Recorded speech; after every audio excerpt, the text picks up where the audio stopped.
Selamat datang di Radio Horror Official, tempat di mana cerita gelap, bisikan mistis dan rahasia tersembunyi terungkap. Di sini, kami membawa kamu masuk ke dalam dunia penuh misteri yang tak terjamah. Siapkan diri dan nyalakan imajinasimu, karena setiap malam kegelapan akan bercerita. Jangan lupa untuk like, komen, dan subscribe agar kamu tidak ketinggalan cerita horor terbaru dari kami. Baiklah, tanpa berlama-lama lagi, langsung saja ke ceritanya.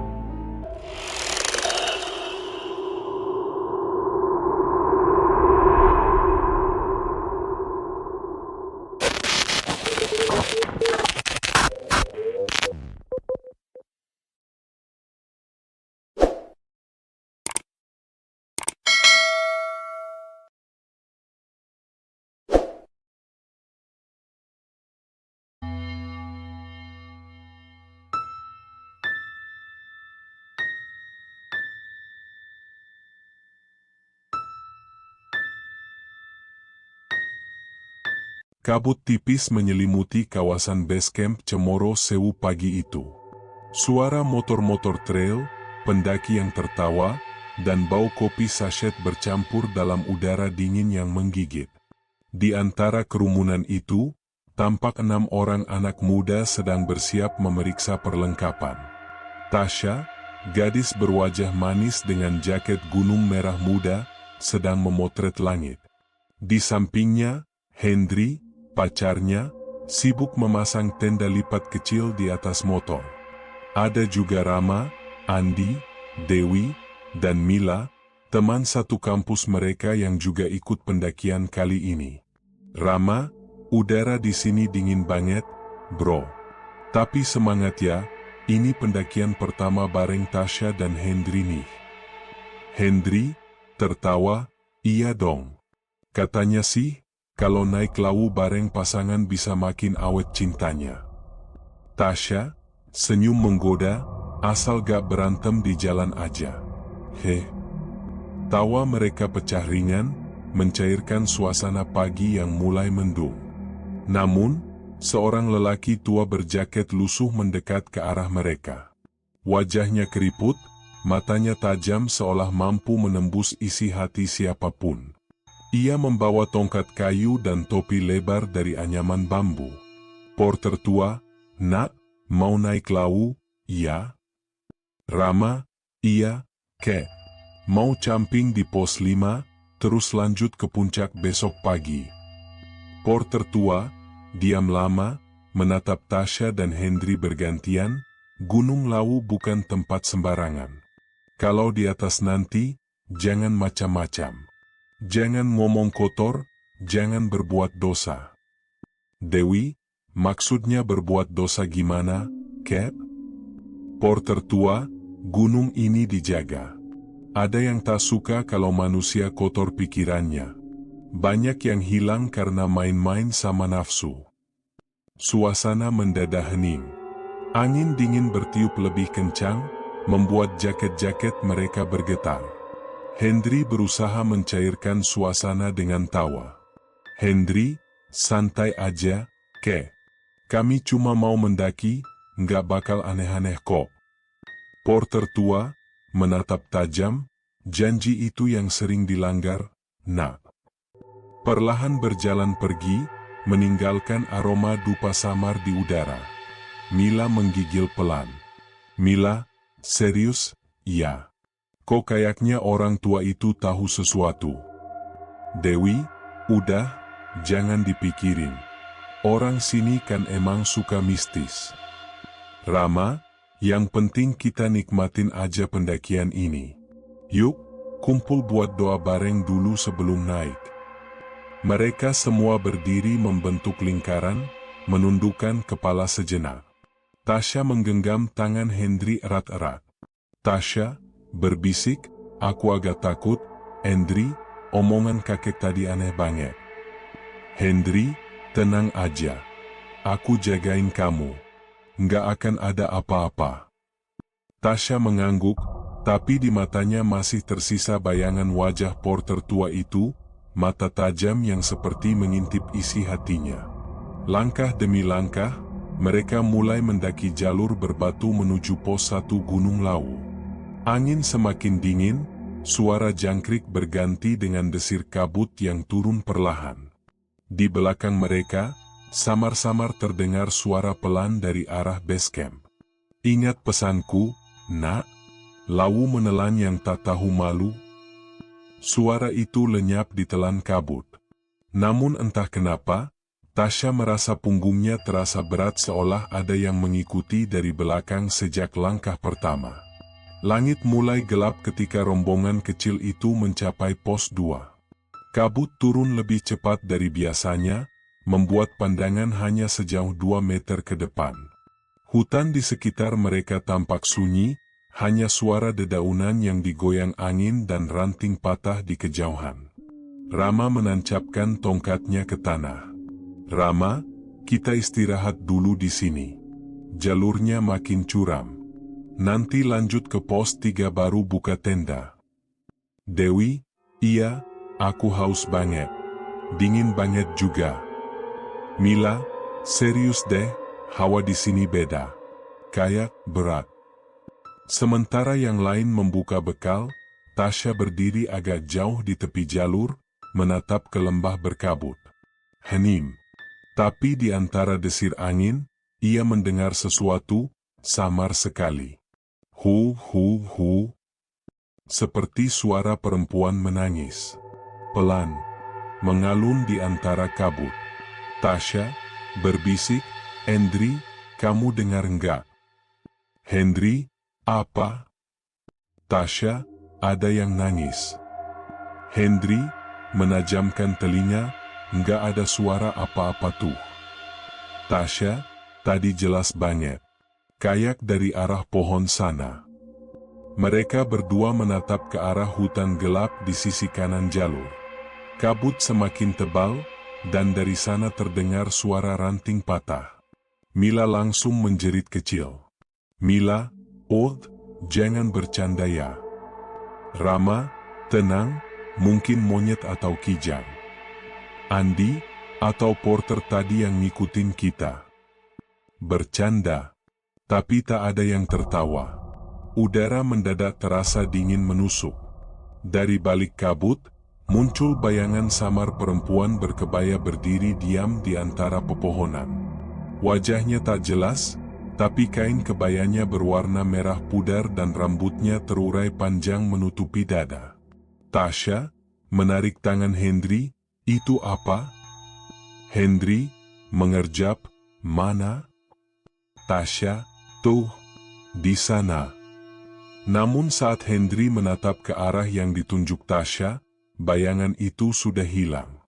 Hanya tersisa kabut yang berputar, seolah baru saja ada sesuatu bergerak cepat melewatinya. Tasya gemetar. Hendri mencoba menenangkan. "Hendri, kamu kecapean kali. Udah, duduk dulu." "Tasya, tapi aku beneran lihat, Hendri." Sementara mereka berbicara, kamera HP Hendri yang ia letakkan di atas batu untuk merekam vlog perjalanan tetap menyala. Lampu indikatornya berkelip merah, merekam segalanya tanpa disadari. Malamnya, setelah sampai di pos 3 dan tenda sudah berdiri, Hendri membuka hasil rekaman dari HP-nya untuk membuat konten. Saat sampai di bagian Tasya menunjuk ke hutan, mereka semua melihatnya. Bayangan perempuan berkebaya merah muncul di antara pepohonan, berdiri diam di belakang Hendri. Wajahnya pucat seperti abu, dan matanya hitam legam menatap lurus ke arah kamera. Mila menjerit, "Astaga!" "Rama, itu siapa yang berdiri di belakangmu, Hendri?" Hendri pucat, "Aku nggak tahu, waktu itu nggak ada siapa-siapa." Tasya menutup mulutnya, tubuhnya gemetar hebat. Di luar tenda, angin malam Gunung Lawu berdesir lembut, membawa aroma bunga melati dan dupa. Dan di kejauhan, terdengar lagi, suara perempuan menangis, kali ini lebih dekat. Hu hu hu. Di sekitar pos 3 Gunung Lawu, 6 tenda berdiri berdekatan, diterangi cahaya lampu senter yang remang. Suara jangkrik hampir tak terdengar, tergantikan bisikan angin yang panjang dan berulang, seperti napas panjang seseorang yang tak terlihat. Di dalam tenda utama, mereka berkumpul sambil menyesap kopi sachet yang mulai dingin. "Rama, besok kita lanjut ke pos 5, baru lanjut puncak. Tapi jalurnya katanya angker, banyak yang bilang sering dengar suara gamelan." Dewi mengusap lengan, ngomongnya malam-malam gini sih, "Ram, aku udah merinding." "Andi, tenang aja, Dewo. Kita rame-rame ini. Lagian gamelan kan suara budaya, bukan hantu." "Mila, tapi Lawu itu katanya dijaga Dewi, siapa ya? Dewi Sukma apa gitu? Penjaga kesucian gunung." "Tasya, lirih, aku tadi lihat bayangan perempuan, mungkin dia kali."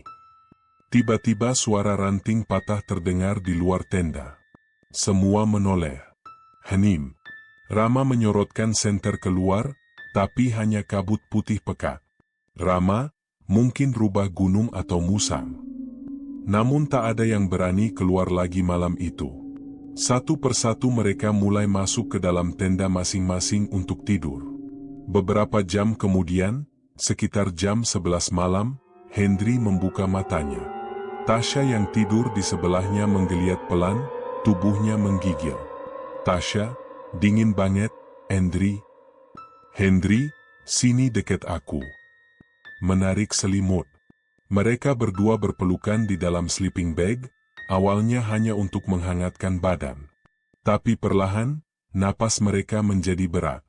Tatapan Hendri berubah, dan tanpa sadar tangannya mulai meraba lembut wajah Tasya. "Tasya, Hendri, jangan di sini, nanti yang lain." "Hendri, enggak apa-apa, cuma sebentar aja." Hawa di dalam tenda semakin panas.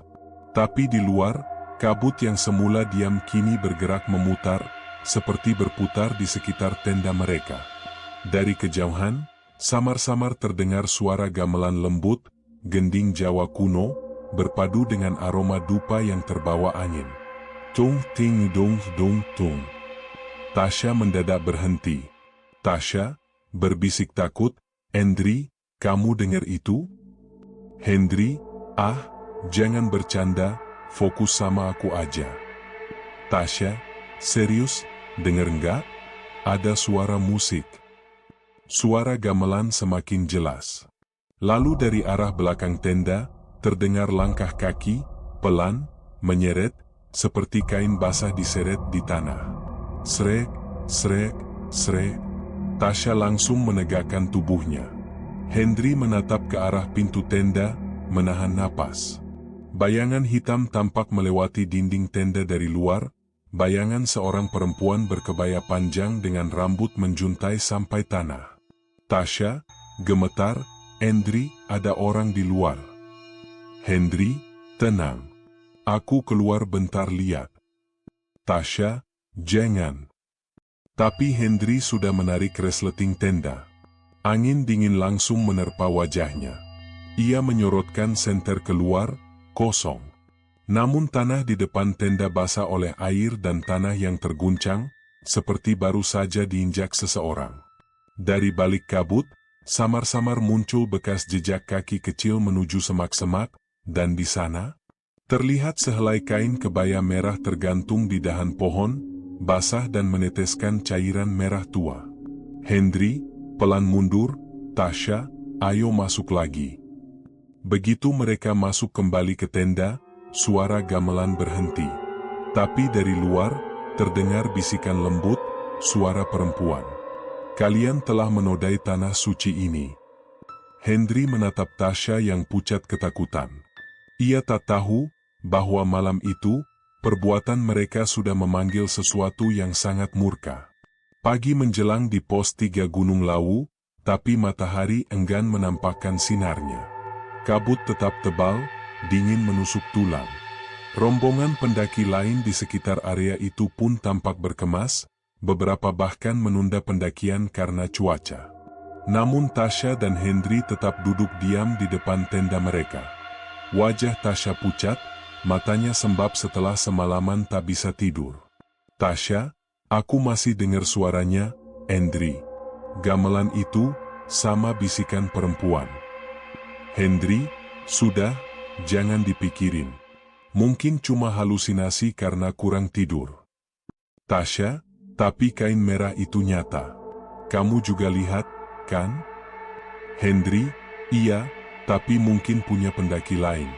Udah, yuk sarapan." Mereka berpura-pura tenang, seakan kejadian semalam hanyalah gangguan kecil. Tapi sejak pagi itu, angin tidak lagi berhembus alami. Terasa seperti ada sesuatu yang berputar di sekitar mereka. Diam, tapi mengawasi.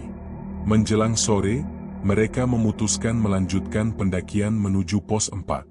Rama dan yang lain berjalan lebih dulu, sementara Hendry dan Tasya tertinggal di belakang. Saat melewati sebuah jalur sempit dekat sumber air, mereka mendengar suara gemericik jernih. "Tasya, airnya bening banget. Istirahat bentar, ya." "Hendry, oke, mumpung sepi."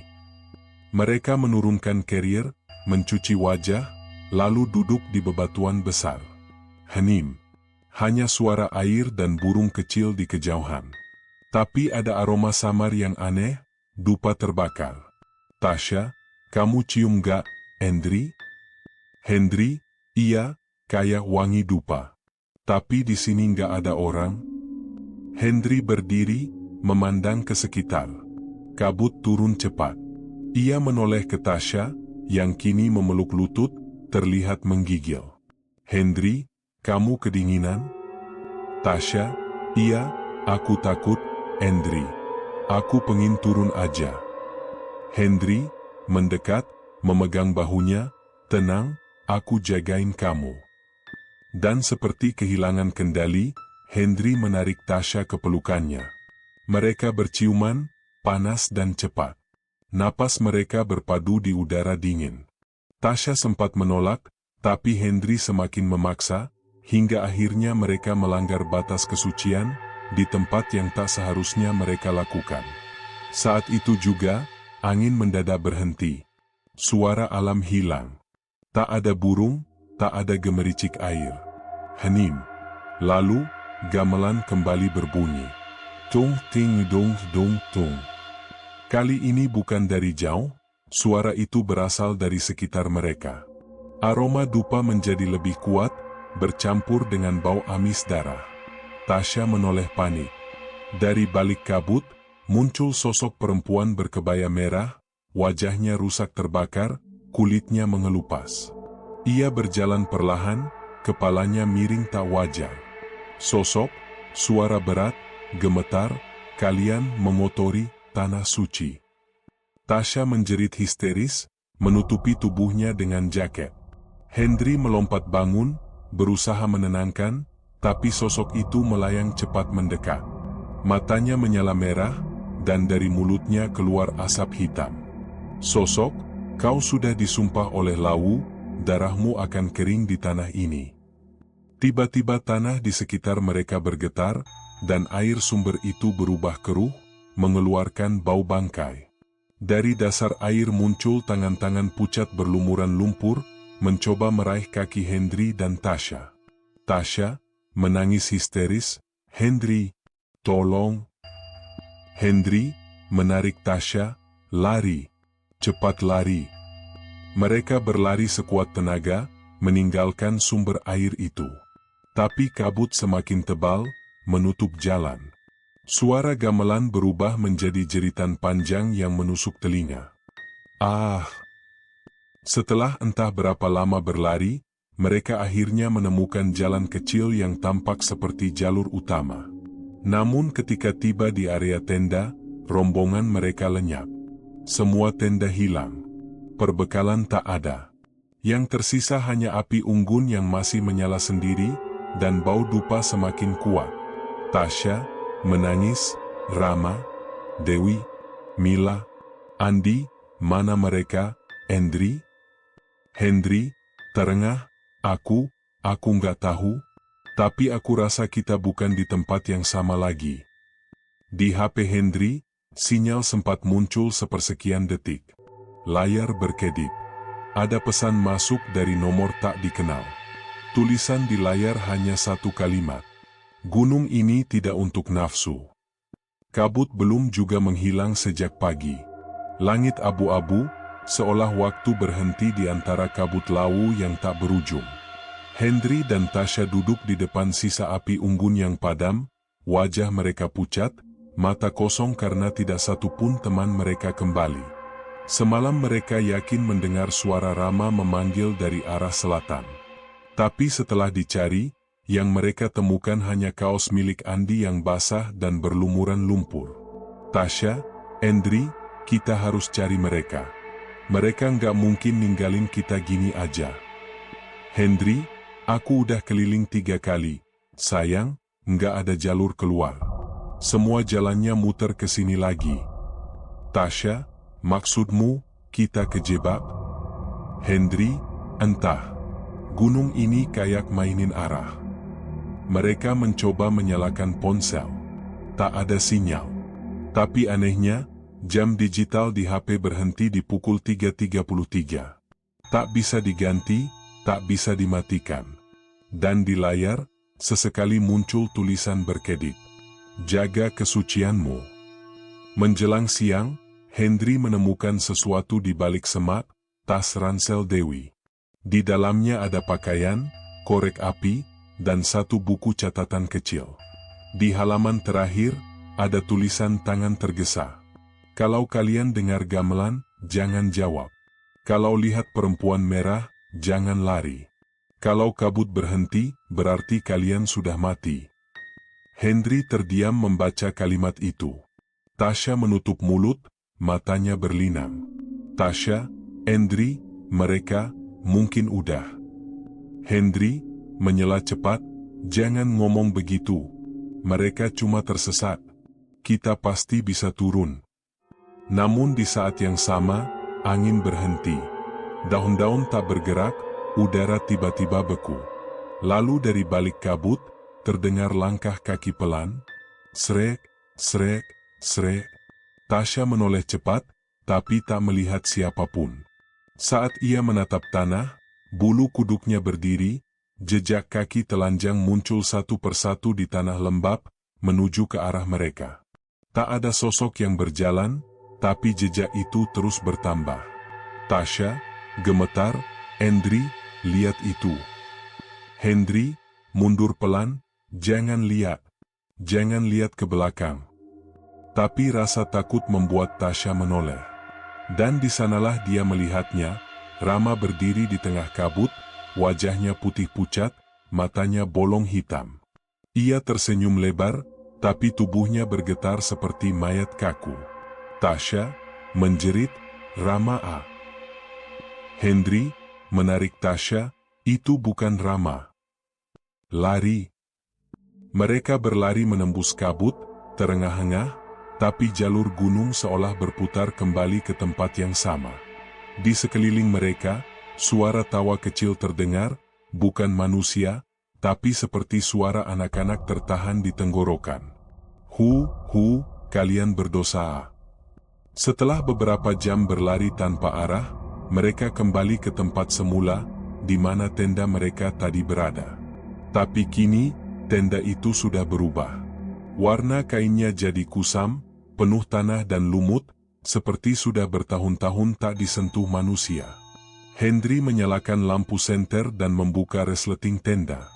Tasha berteriak histeris. Di dalam tenda, tergeletak mayat Dewi dan Mila, tubuh mereka membiru, mata terbuka, dan mulut tersenyum kaku. Di tangan Dewi tergenggam sesuatu, selembar kain merah robek. Tasha, menangis ketakutan, ya Tuhan, mereka udah mati, Hendry, mundur terhuyung, ini nggak mungkin, barusan aku masih dengar suara mereka. Kabut makin pekat. Dari luar tenda, terdengar suara gamelan kembali.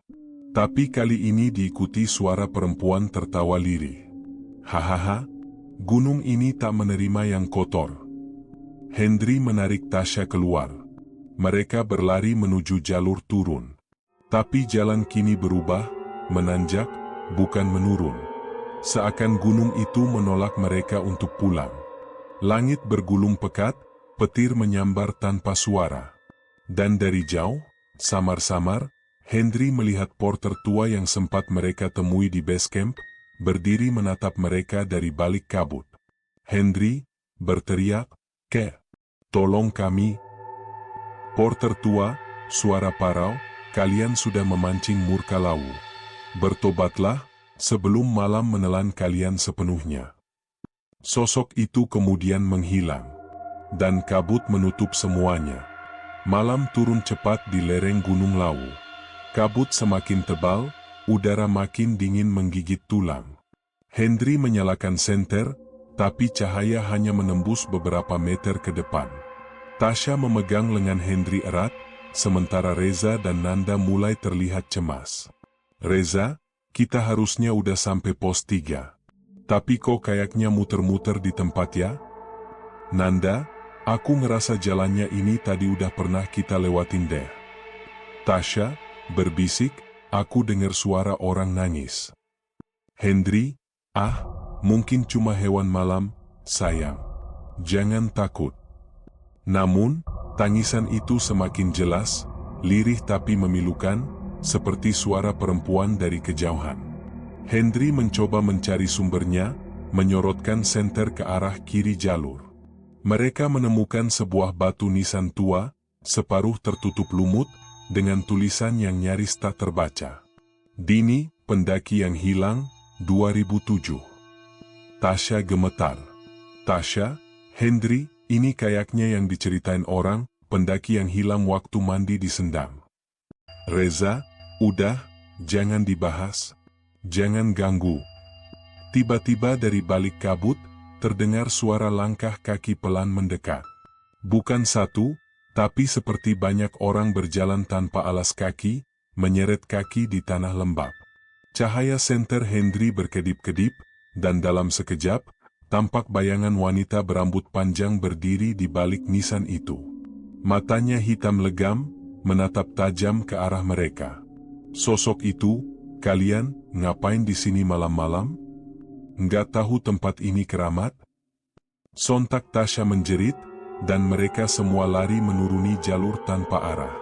Namun setiap belokan membawa mereka kembali ke nisan yang sama.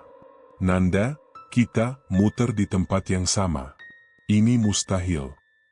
"Reza, ini bukan jalan pendaki biasa, ini jalannya roh."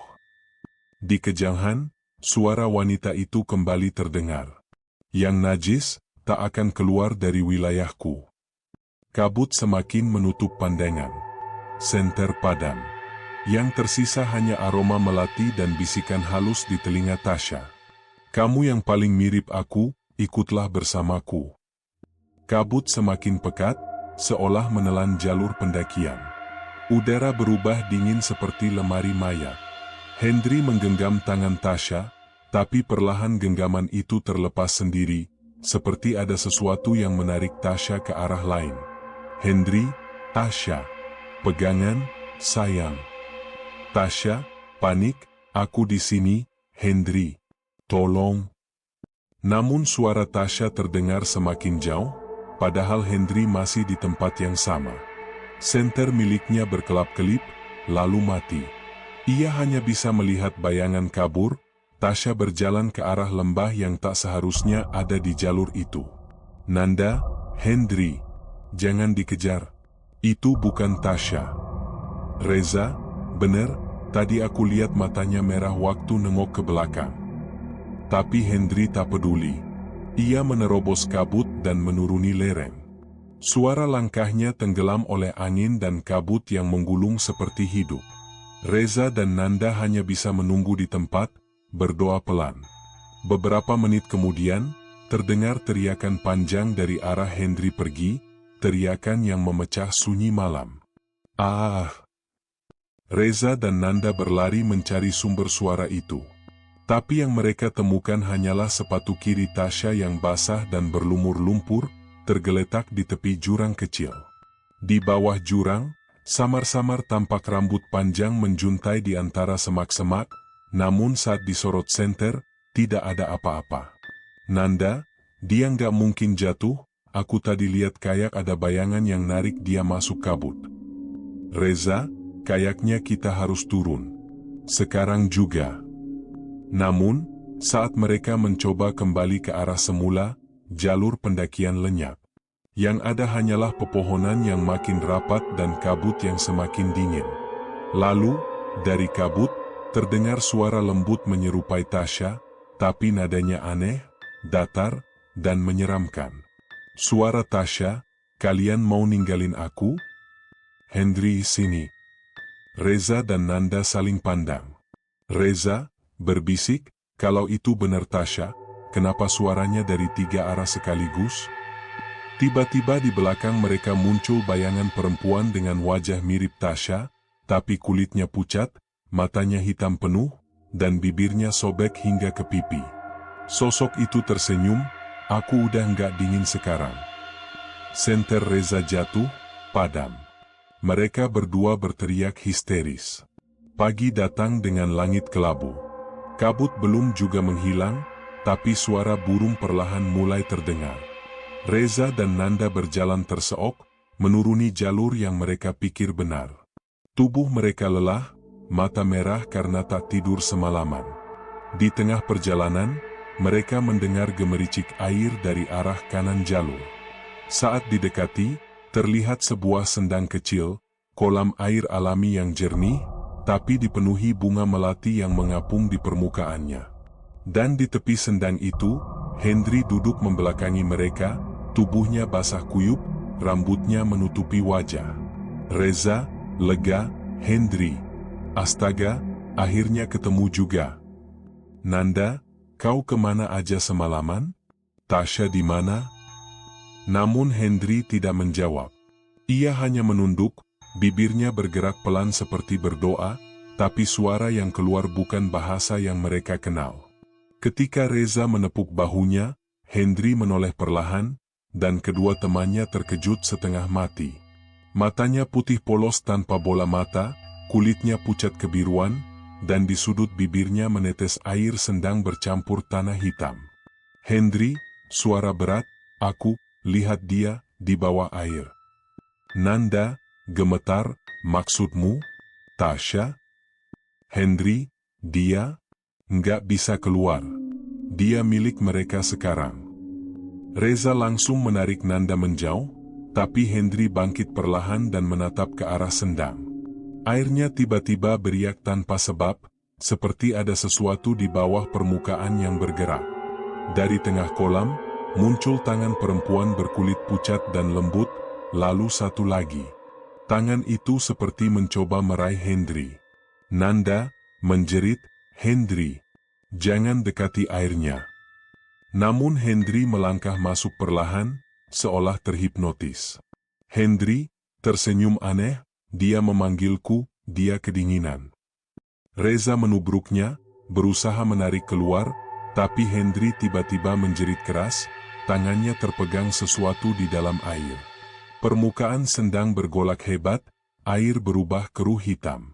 Mereka berdua berhasil menarik Hendri keluar, tapi tubuhnya penuh luka cakaran panjang, seperti dicakar kuku wanita. Saat itu, dari dalam air, muncul rambut panjang yang melambai-lambai, lalu perlahan muncul wajah Tasya, pucat, tapi tersenyum menatap mereka. "Tasya, dari air, kalian janji nggak ninggalin aku." Reza dan Nanda kabur sekuat tenaga, meninggalkan Hendri yang pingsan di tepi sendang. Namun ketika mereka menoleh, Tasya sudah tidak ada, dan air sendang kembali jernih, seolah tak pernah terjadi apa-apa.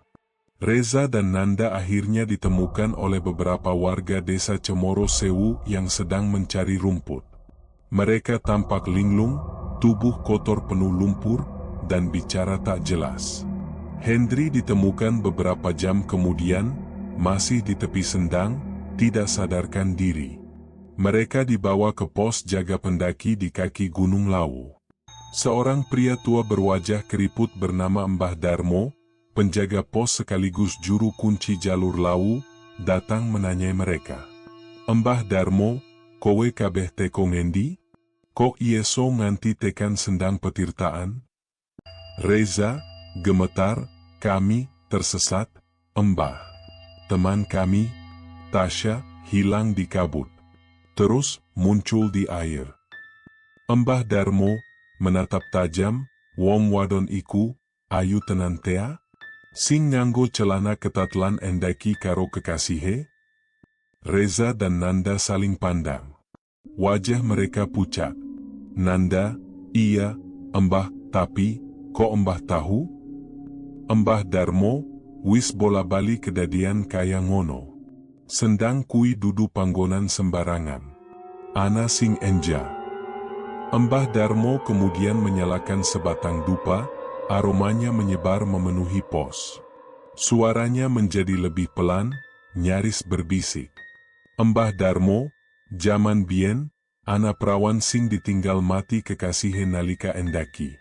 Dheweke kecebur sendang iku amarga nekat mandi tanpa busana.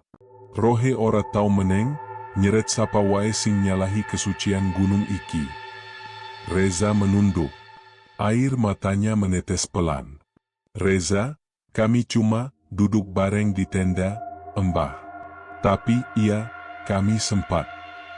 Mbah Darmo menepuk tanah, wis. Ora usah diteruske. Gunung iku suci. Yen ana nafsu, sing nonton dudu manungsa. Saat itu, Hendri mulai siuman. Matanya terbuka perlahan, tapi pandangannya kosong. Hendri, dia masih di sana, Mbah. Tasya, dia nggak mati. Dia nunggu aku balik. Mbah Darmo merogoh tas kain kecilnya, mengeluarkan segenggam bunga melati dan selembar kain putih.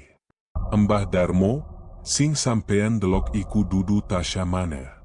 Iku wujude penunggu sendang, nyeret jiwa kanggo ganteni awake sing durung tenang. Namun malam itu, meski sudah ditutup ritual doa, Hendri menghilang dari pos saat semua orang tertidur. Jejak kakinya ditemukan menuju jalur hutan ke arah sendang. Nanda, pagi harinya, Mbah, Hendri nggak di tempatnya. Mbah Darmo, wis tak kira. Yen roh wis dipanggil, ora ana sing yeso nolak. Dini hari, udara Gunung Lawu kembali diselimuti kabut tebal. Angin berdesir lembut, membawa aroma bunga melati yang sangat kuat, bau yang membuat bulu kuduk siapapun berdiri. Di tengah sunyi itu, Hendri berjalan tanpa alas kaki, matanya kosong, tubuhnya gemetar pelan. Ia melangkah pelan melewati jalur setapak, menuruni lereng menuju arah sendang yang telah diperingatkan Mbah Darmo. Setiap langkahnya meninggalkan bekas lumpur yang berembun, seolah bumi sendiri tahu, yang berjalan bukan lagi manusia sepenuhnya. Hendri berbisik, Tasya, aku datang, kamu sendirian di sana, ya? Suara itu lirih namun menggema di antara pepohonan. Dari kejauhan, samar-samar terdengar tawa perempuan, lembut, menggoda, namun dingin. Hendri tersenyum kecil dan mempercepat langkah. Di pos jaga, Reza terbangun tiba-tiba. Ia merasa bulu tengkuknya berdiri. Saat menengok ke tempat tidur Hendri, matanya langsung membesar, kosong. Hanya selimut kusut dan lumpur di lantai. Reza, Nanda, bangun. Hendri nggak ada. Dia pasti ke sendang lagi. Mereka segera membangunkan Mbah Darmo, tapi lelaki tua itu hanya menghela napas panjang. Mbah Darmo, wis, rohe wis dipanggil. Yen dipaksa nyusul, kowe malah nyusul mati. Namun Reza dan Nanda bersikeras. Mereka membawa senter dan menelusuri jalur gelap menuju sendang. Kabut makin tebal, suara jangkrik lenyap. Dan di depan mereka, samar-samar terlihat sosok Hendri berdiri di tepi air. Ia berbicara seperti sedang bercakap dengan seseorang yang tak terlihat. Hendri, pelan, kamu cantik sekali malam ini, aku kangen. Reza menyorotkan senter, tapi cahayanya langsung padam sendiri. Dalam gelap itu, mereka hanya mendengar suara percikan air, lalu bisikan perempuan. Sekarang kita bisa bersama selamanya. Air sedang bergolak keras. Hendri menjerit, lalu terjun ke dalamnya tanpa sempat dicegah. Reza berlari, berusaha menariknya, tapi yang muncul ke permukaan bukan lagi Hendri, melainkan wajah Tasya, tersenyum dengan mata kosong, rambutnya mengembang di air seperti akar pohon. Tasya, suara dua nada, dia milikku. Permukaan air lalu tenang kembali. Tak ada Hendri, tak ada riak, hanya bunga melati yang perlahan mengapung, berputar membentuk lingkaran. Reza dan Nanda terduduk lemas. Nanda menangis, dia benar-benar diambil. Reza, Tasya, Hendri, kalian jangan muncul lagi, tolong. Di balik kabut, samar terdengar suara tawa perempuan yang memantul dari dinding hutan. Keesokan paginya, kabar tentang hilangnya Hendri menyebar cepat ke pos pendakian dan desa di bawah Gunung Lawu. Para warga menolak naik ke atas karena sendang itu dianggap tempat angker, tapi Mbah Darmo memaksa. Mbah Darmo, yen ora ditutup saiki, bakal ana korban maneh. Rohe wis marani lawang antar alam, kudu dicegah. Ia membawa dupa, kendi berisi air kembang 7 rupa, kain kafan putih, serta keris kecil peninggalan leluhur penjaga gunung. Reza dan Nanda, meski ketakutan, ikut mendaki bersama 3 warga lain.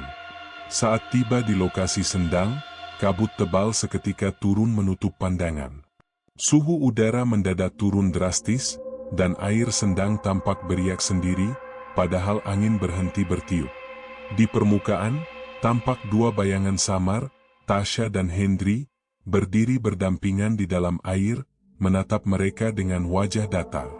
Reza gemetar, Mbah itu mereka. Mbah Darmo, sing kowe delok iku dudu menungso. Ojo digateke. Fokus. Mbah Darmo menancapkan keris kecil di tepi air, lalu mulai melantunkan mantra dalam bahasa Jawa kuno.